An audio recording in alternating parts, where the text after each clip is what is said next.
In 1969, an adventure magazine reporter named Milt Macklin flew to New Guinea with his film crew to shoot a documentary about a missing person who had gone missing in that area. Milt's hope was he was actually going to find this missing person and capture it on film, really pushing his documentary over the top. But despite shooting all this footage and looking all over the place, they never found the missing person. And so Milt ultimately went back home and just put all the footage in storage, never even watched it. Well, 40 years later, that footage got pulled out of storage because another crew wanted to make a documentary about this missing person, and when they watched this footage, they found something totally unbelievable on it. And so today, I'm going to tell you the story of what they found, and then more importantly, what it revealed about this missing person. And I will say right now, it is highly disturbing. But before we get into that story, if you're a fan of the strange, dark, and mysterious delivered in story format, then you've come to the right place, because that's all we do, and we upload once a week. So if that's of interest to you, please gift the like button the complete set of Where's Waldo books, but make sure you cut all the Waldos off of every page first. Also, please subscribe to our channel and turn on all notifications so you don't miss any of our weekly uploads. Okay, let's get into today's story. On the morning of Saturday, November 18th, 1961, a 23-year-old man named Michael Rockefeller reached down and grabbed the pull cord that was connected to the outboard motor that was on the boat that Michael was riding in.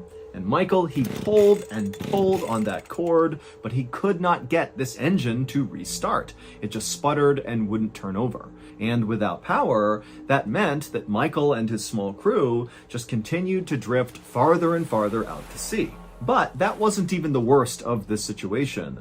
The boat that Michael and his crew were on, which was a 40-foot-long catamaran, it was two handcrafted canoes tied together, well, it was starting to sink. Minutes before, Michael and his crew had been happily traveling along the beautiful green jungled coast of New Guinea when they had to cross over this area where the water was particularly turbulent. There was this river in New Guinea that was feeding out to the Arafura Sea, which is where Michael and his crew were, and where this brown river met the blue water, it became very choppy with lots of rough waves. And so as Michael and his crew tried to cross that area, the waves came on board, they flooded the engine, it shut off, and then as more and more waves landed inside the boat began to sink. The reason why Michael and his crew were even out here and taking these chances to begin with is because Michael wanted to go see this tribe called the Asmats that lived in New Guinea, basically right past this area where this river was. They lived right on the coast. Michael was obsessed with the artwork that the Asmat tribe created, in particular, the very unique bis pole.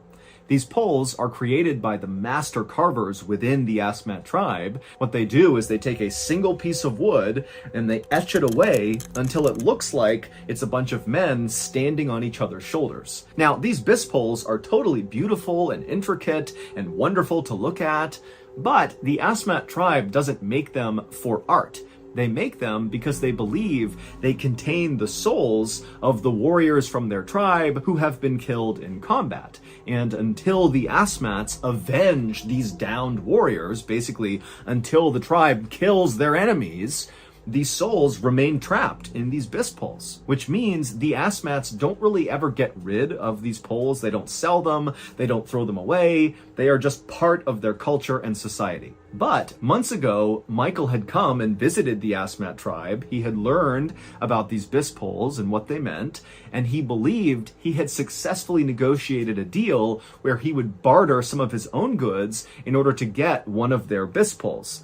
But even though Michael gave them all the things he had offered, they had not in return sent the bis pole. And so now Michael was coming back to hopefully be able to claim the bis pole and take it with him. But as Michael sat in his sinking catamaran, watching the muddy shores of New Guinea get farther and farther away as he drifted farther and farther out into the Arafura Sea, the last thing on his mind was the bis pole. He needed to figure out what they were going to do. Michael's crew consisted of 3 other people. There was a French anthropologist named René, and there were 2 teenagers who were actually Asmat guides, and their names were Simon and Leo. And so after Michael was unable to start the engine up, all 3 of them took their turn yanking on the cord, but they too could not get it to start. Finally, Simon and Leo spoke up, and they said to Michael and René that at this point they believed their only hope was abandoning the catamaran, jumping into the ocean, and swimming to shore, which for now was about a half-mile away, but they were drifting so quickly out to sea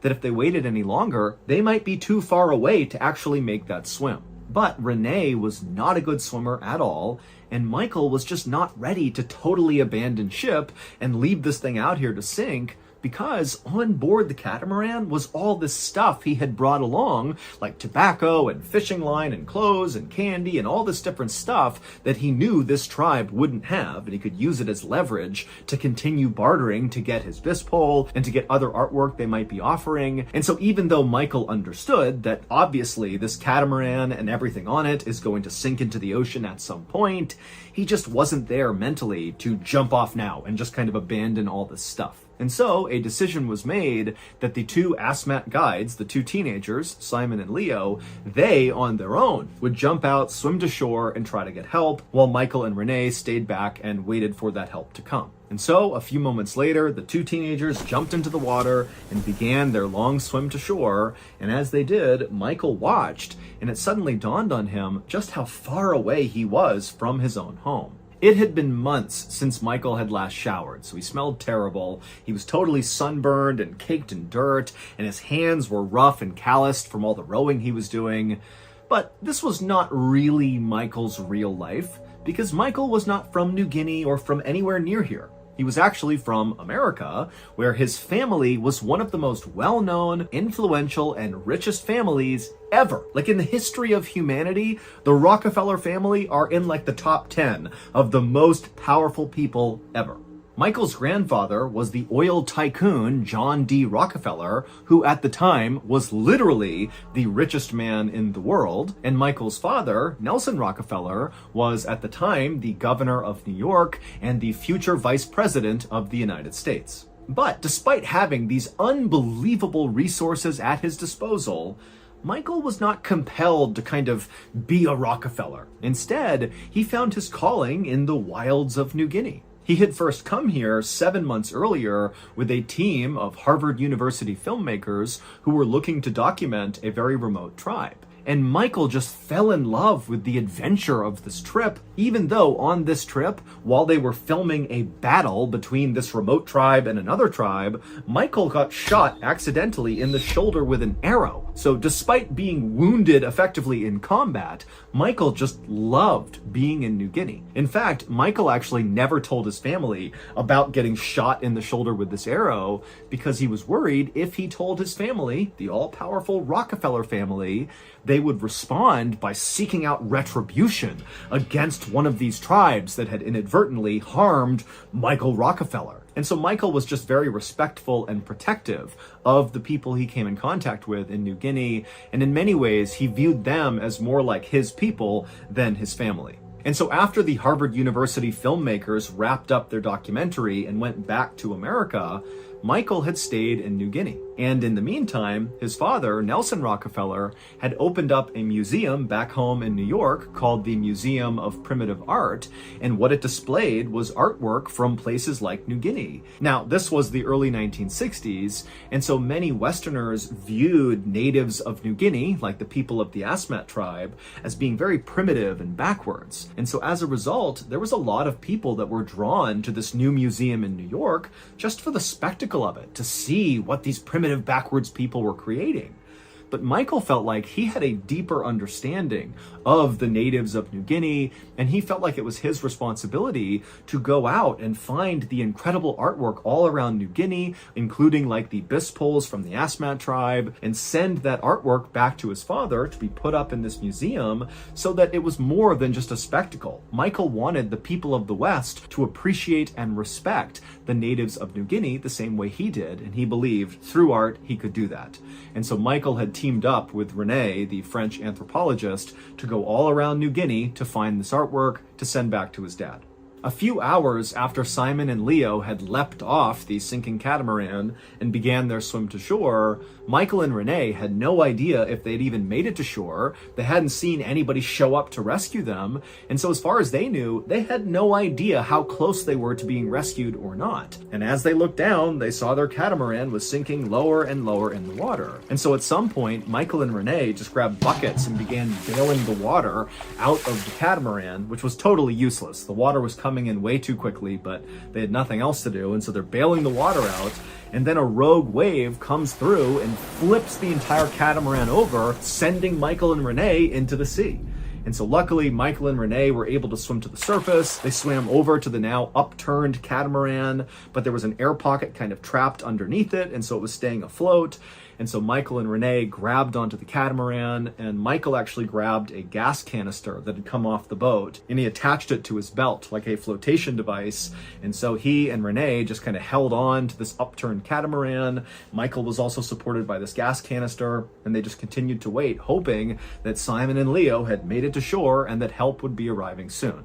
But in the back of Michael's mind, he knew that if help didn't come soon, Michael might have to do something drastic, like attempt the swim himself, which now was way farther than half a mile away.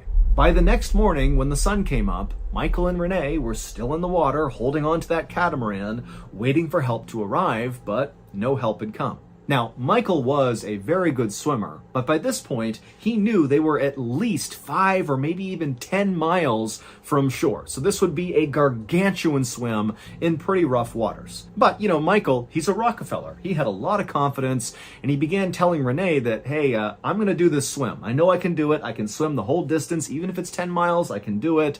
You're going to have to just hang tight. It's going to take a while, but I'll get us help. Renee begged Michael not to go, but Michael said, I have to do something, otherwise we're gonna die out here. And so all Renee could do was watch as Michael stripped off some of his clothes and attached another gas canister to his belt to give him a little bit more flotation. And then Michael shook Renee's hand, and then right around 8 a.m. on Sunday, November 19th, 1961, Michael began the swim.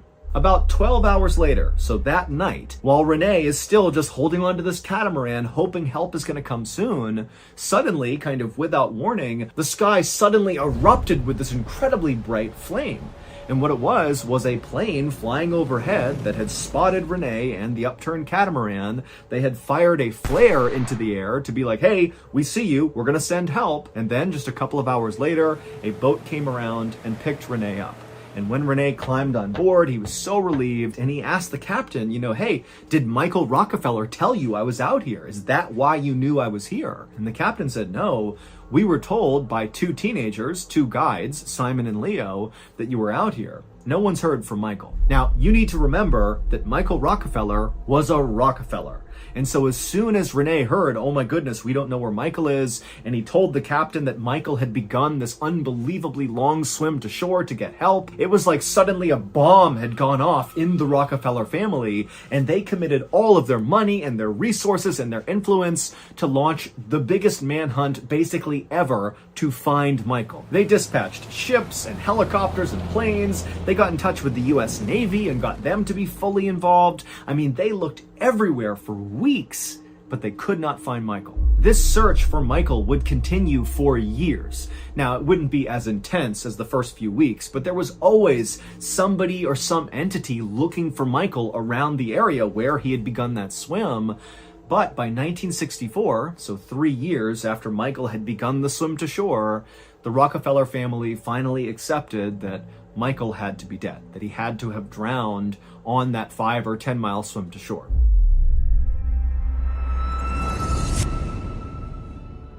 For the last 60 years, I've been a hardcore whale mail enthusiast. Every morning I wake up and I break out my quill and parchment and I draft up the various messages I need to send to my team. And then after slapping those in my backpack, I dive into the ocean and I swim out until I encounter a whale, and then I jump on its back and I spend 45 minutes wrestling with it until I've secured my packages to its hefty trunk, and then I leap off that beast, wish it good luck, swim to shore, and wait for my mail to get delivered. But despite how glorious this shipping system sounds, unfortunately, in the past 6 decades, not one whale has understood it was my courier, and so as a result, all of my mail has gone undelivered. So, after 60 years, I finally decided to give up on whale mail and join the future and entrust all of my shipping needs to Stamps.com. For 25 years, Stamps.com has been helping businesses save time and money. With Stamps.com, all you need is a computer and a printer. They even send you a free scale, so you'll have everything you need to get started. Stamps.com automatically tells you your cheapest and fastest shipping options. Also, you get access to all the USPS and UPS services that you need right from your computer anytime, day or night, no lines, no traffic, no waiting. So even though I know whale mail has a place in all of our hearts, it's time to free Willy and join Stamps.com. Set your business up for success when you get started with Stamps.com today. Sign up at Stamps.com/Mr. Ballin for a special offer that includes a 4-week trial, plus free postage, and a free digital scale. No long-term commitments or contracts. Just go to Stamps.com/Mr. Ballin.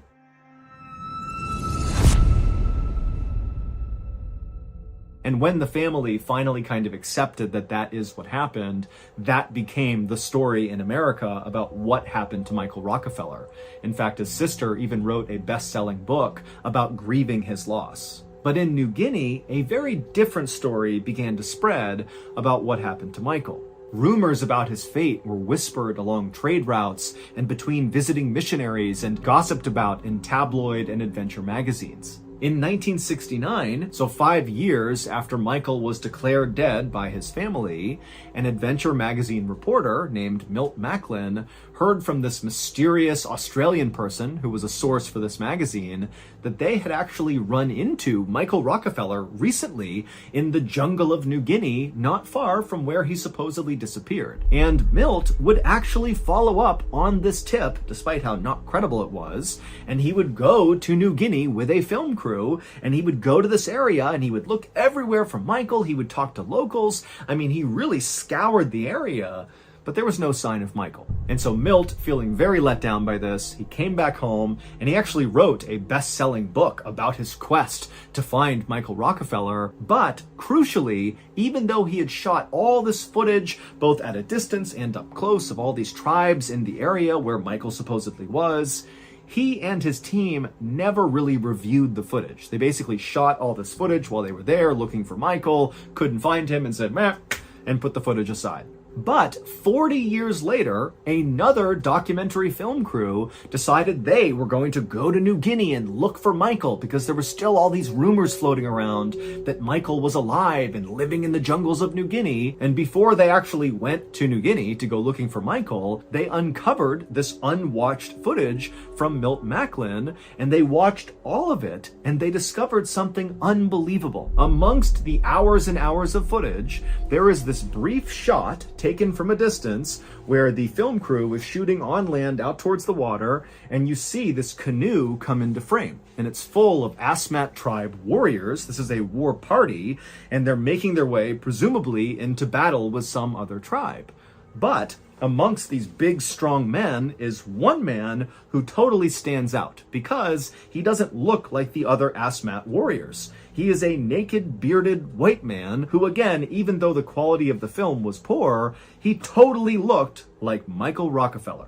And so as soon as word got out about this footage, very quickly rumors began to spread all around the world about how this heir to a billionaire's fortune had decided to turn away from his family and just live amongst the Asmat tribe as one of theirs. Now, again, we have no idea if that really was Michael Rockefeller. It could easily have been, a missionary or some other white person that happened to be in New Guinea, but the story was incredible, and so it spread everywhere. In 2012, so 4 years after this unwatched Milt Macklin footage came to light, and over 50 years since Michael Rockefeller actually went missing, a National Geographic journalist named Carl Hoffman, who had grown up totally fascinated by the mystery surrounding Michael Rockefeller, he decided that he would go to New Guinea and finally get to the bottom of what happened to Michael Rockefeller. And after Carl and his interpreter went to New Guinea and lived with the Asmat tribe for months and gained their trust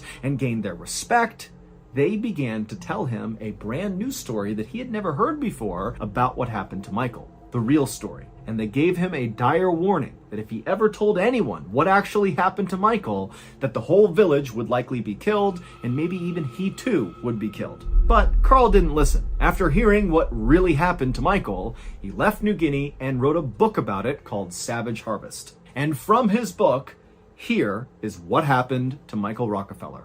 On the morning of November 19th, 1961, so roughly 24 hours after Michael had jumped into the water and began this 5 to 10 mile swim to shore to get help, 3 Asmat tribe elders named Finn, Ajim, and Pep sat amongst 50 other tribe members in 8 long canoes. And they weren't going anywhere. They were just kind of resting at the mouth of this river, the same river that dumped out into the Arafura Sea, which is exactly where Michael and his crew had ran into all those rough waters and overturned, causing their whole situation.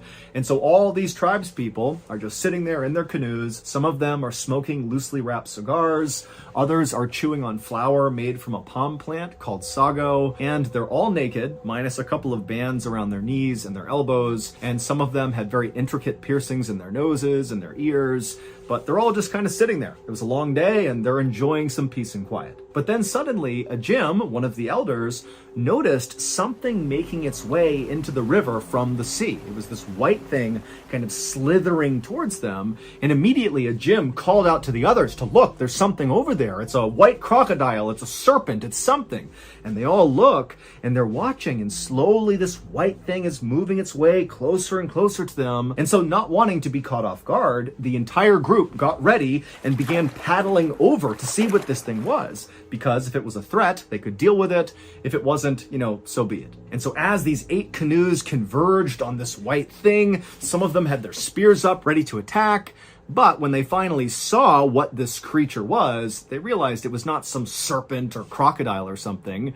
It was a white man, and he was floating on his back, and he had these weird flotation devices on, but he was not a threat. And so right away, all the tribesmen, they put down their spears, they kind of laugh, thinking that they were in danger for a second. And this white man, who was Michael Rockefeller, he rolled over and he looked up and he couldn't believe what he was seeing. He's just swam like 10 miles to get here, and he's seeing the tribe that he had come to see in the first place. They've come here to rescue him. And so practically crying with relief, he turned around and grabbed one of their canoes. And as soon as he did, one of the elders, Pep, looked down at Michael holding onto his boat, and then Pep looked up at the other 2 elders, Finn and Ajim, and they just stared at each other, then back at Michael, then back at each other, and then they nodded in agreement. And then Pep helped Michael into the boat. Michael immediately just laid in the middle of the boat. He was so exhausted from that swim, but he was so relieved, and he just laid there while the tribe kind of got back into position. They turned their canoes around and began paddling back up the river, back inland. And as they paddled, they began this very strange chant. All 8 canoes, all 50 plus members of the tribe, all in unison began this chant. And Michael, he had studied the Asmat tribe and felt like he knew a lot about their culture, but he had never heard this particular chant before. And so he was enchanted by it, and he tried to ask them, what does this mean? But they just completely ignored Michael and just continued to paddle and chant. And so Michael just laid there listening, getting carried along to safety, when all of a sudden the chanting stopped and the canoes turned and kind of made their way into this little inlet that led to a clearing right on the shore. And so Michael noticed they were slowing down, and so he kind of barely got up and looked over the edge of the canoe to see if they were at their village. But when he looked up, he saw there was no village in sight. It was just this clearing out on the shore. And right away, Michael's like, well, I hope we're going to the village soon, because I have to find someone who can get in touch with the authorities, who can then go and rescue Renee and hopefully find Simon and Leo as well. And so Michael began trying to ask the men in his canoe if they would help him, but there was, of course, a massive language barrier, and neither side really understood the other. And then at some point, one of the men from the Asmat tribe just began laughing at Michael. And when he did, the majority of the rest of the tribe looked over, saw what was going on, and they too began laughing at Michael. And so Michael had no idea what was going on. And then before he could do anything else, the entire tribe stopped laughing, and it was like in an instant, they were back into that rhythmic chanting as they slowly began making their way out of their canoes, making their way onto shore. And so Michael began to sense that something was wrong,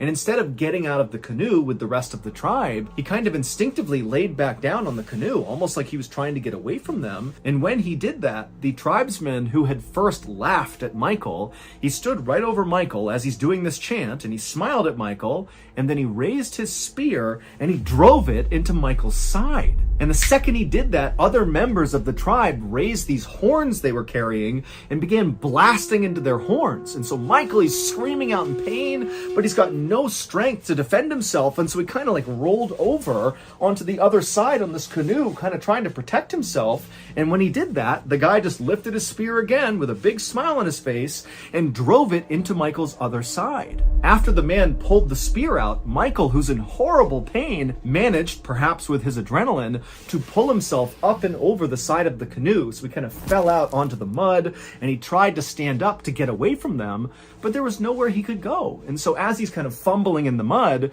two of the tribesmen walked up behind him, grabbed him under the arms, and they began carrying him across the clearing towards the jungle. And as they walked, that rhythmic chanting continued, and periodically Michael would hear someone blast on their horn. And so Michael was dragged across the shoreline into the jungle, and then finally to another clearing in the jungle, not anywhere near their village. And Michael was positioned in the middle of this clearing and put on his knees. And so Michael, he's kind of guarding his sides with his arms. He's incredibly weak. He's on his knees. The tribe kind of formed a circle around him, and they're continuing this chant. And then at some point, one of the tribesmen walked up to Michael, grabbed his head and pushed it forward, exposing the back of his neck. And then another tribe member walked in. And again, the whole time, this chanting is going on. Horns are being blown.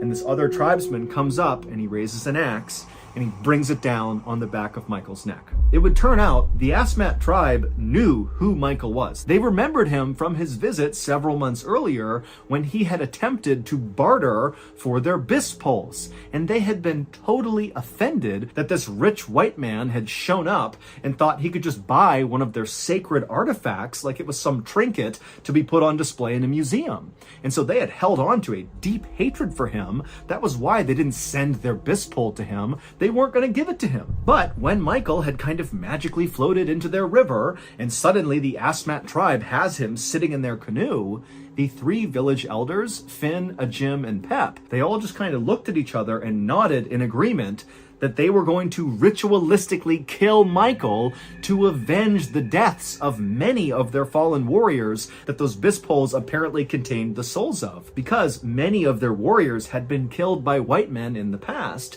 and so Michael was going to be their way to avenge their souls. And so that chant that Michael heard them all saying, that was the chant they did when they performed this execution ritual. Except they didn't just kill Michael. After one of those tribesmen brought the axe down on the back of Michael's neck, another tribesman walked up and grabbed Michael's hair, pulled his head back, and used a knife to slash at his throat to actually remove his head. And then after his head was removed, again with all the chanting continuing in this circle the whole time, members of the tribe came up and began cutting Michael's body absolutely to pieces, separating his organs and his flesh and his bones into different piles, and then very quickly they got a fire going and cooked and ate Michael.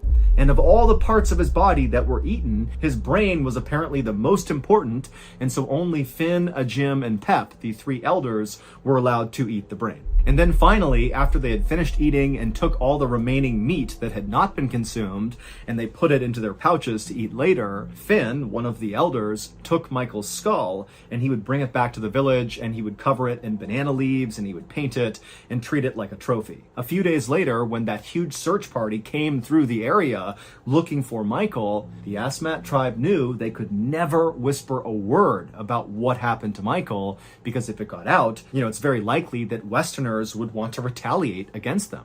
And so for decades and decades, their secret stayed safe until Carl Hoffman of the National Geographic heard the story and then wrote the book about it, Savage Harvest. But despite publishing this book and lots of people reading it, there was always some question about the credibility of the story, because remember, there's all this intrigue and mystery around Michael's story to begin with, and now we have this account coming from the Asmat tribe, and so no one really knew how legitimate it was. And so to this day, the Rockefeller family, and generally speaking, authorities at large, still say that Michael Rockefeller drowned on his swim to shore trying to get help. And that's it. So that's going to do it. If you enjoyed today's episode, be sure to check out our podcast called the Mr. Ballin Podcast, where we have literally hundreds more stories just like this one available for you to listen to right now. And many of them are exclusive to the podcast, so you can only get them on the podcast, not on YouTube. You can find that podcast exclusively on Amazon Music.